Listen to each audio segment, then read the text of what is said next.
Hi students, now we will discuss about introduction to multi-threaded programming. See the first point, Java provides built-in support for multi-threaded programming. So in the previous classes at the beginning, we have seen that multi-threading is a very important concept in this Java language. Multi-threaded means many number of threads acting simultaneously or executing simultaneously. A multi-threaded program contains two or more pods that can run concurrently. Each part of such a program is called as a thread. What is the meaning of this? Suppose you take any program. So you can divide your program into pods. And these pods are called as threads.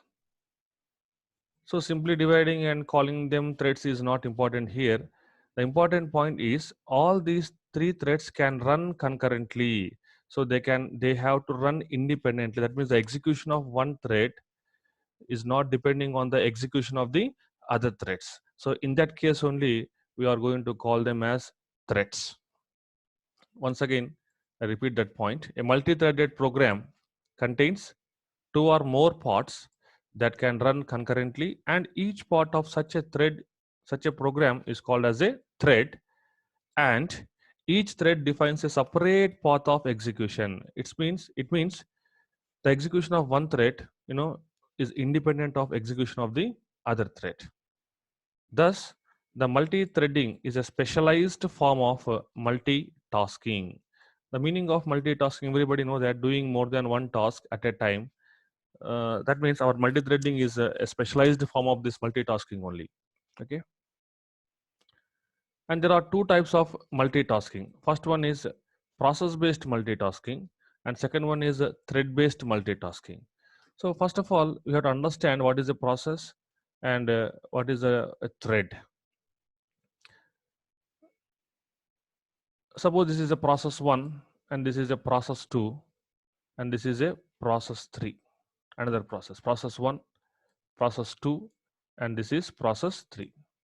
If you run all these processes at the same time or simultaneously, it is called as a process based multitasking. And what is the meaning of thread based multitasking is every process is divided into independent parts.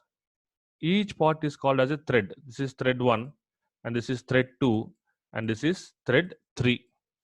If all these three threads are running simultaneously or concurrently, then it is called as a thread based multitasking. Once again, I repeat this point. Process based multitasking is running more than one program or running more than one process at a time or concurrently. It is called as a process based multitasking. Thread based multitasking means every process can be again divided into independent pods, and each pod is called as a thread, and if you can able to run those threads concurrently, that is called as a thread based multitasking. Remember one point, every process cannot be divided into independent pods, not possible. Only few programs can be done like that. See the first point, a process is in a sense nothing but a program that is being executed. What is the meaning of this? So whenever you have a set of instruction, nothing but a program, whenever this one is on your hard disk, all that time it is going to be called as a program. And whenever you submit this for execution or whenever your program is under execution, it is called as a process. As simple as that. Thus, process based multitasking is the feature that allows your computer to run two or more programs concurrently. That means on your laptop. So you are executing more than one process. It is called as a process based multitasking. For example, process based multitasking enables you to run the Java compiler at the same time that you are using a text editor. That means, so you are working with Java compiler, also at the same time you are working on the text editor, or also might be visiting some website. So you are doing multiple tasks at the same time. So it is called as a process based multitasking. In process based multitasking, a program is the smallest individual unit of code that can be dispatched by the scheduler. What is the meaning of a smallest individual of code? smallest unit of code. So this is your CPU, and CPU is executing process 1, process 2, and process 3. So concurrently, all these processes are executing. So in process-based multitasking, a single process is called as the smallest unit of code, which cannot be further divided, right? That is the meaning of that. In thread-based multitasking environment, the thread is the smallest unit of dispatchable code. Its meaning is you take any process, either P1, P2, or P3, that is divided into threads, right? So this is thread 1, thread 2, and this is thread 3. Each and every thread is called as a smallest unit of dispatchable code. In the case of a thread-based multitasking, this is another smallest unit of code. This is another smallest unit of code.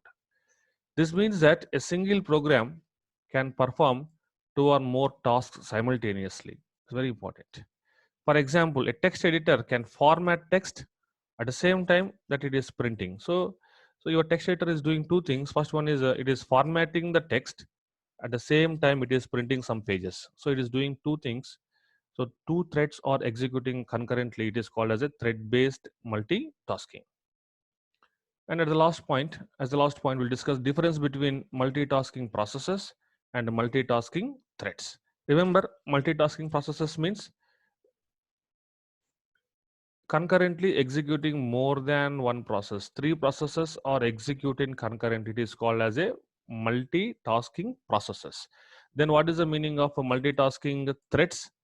Every process is divided into threads, and if at all, if all these three threads are running concurrently, it is called as a multitasking threads. See the first one, multitasking threads require less overhead than multitasking processes. Obviously, multitasking processes is involved more overhead when compared to the multitasking threads. How? We will see this in this slide itself. Processes are heavyweight tasks that require their own address spaces. That means whenever you start a new process for execution, right? Every process at the beginning, it needs some address space to store some intermediate results or for some other processes, for some other things. So every process needs a separate address space. Inter-process communication is expensive and limited. What is the meaning of inter-process communication? So there, in some situations, there might be a requirement that the two processes P1 and P2 must communicate with each other, right? So that communication is called as the inter-process communication, and it is very expensive. Expensive in the sense, it requires more number of resources involved for inter-process communication, and is very limited also. Context switching from one process to another is also costly. What is the meaning of context switching? So this is your CPU. So CPU, is going to execute processes. This is P1 and this is P2, assume. If you have only one CPU, so it will first start executing P1. After some time, it temporarily stops its execution and go to P2 and starts executing P2 again only for some amount of time and stops temporarily its execution, come back to P1 and again do the same process, come back to P2. So like that, the CPU is going to switch from process 1 to process 2 frequently. That switching is going to be called as context switching, right? Second one, threads on the other hand are lighter weight. That means only few resources required.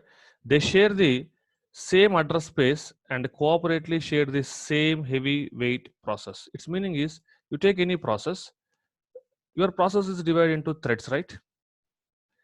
Initially, when your process is created, at the beginning, it has been allocated some address space, right? If this is address space, some n number of bytes.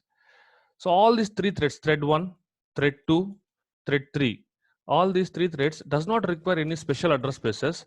They will all share the same address space of that process, right?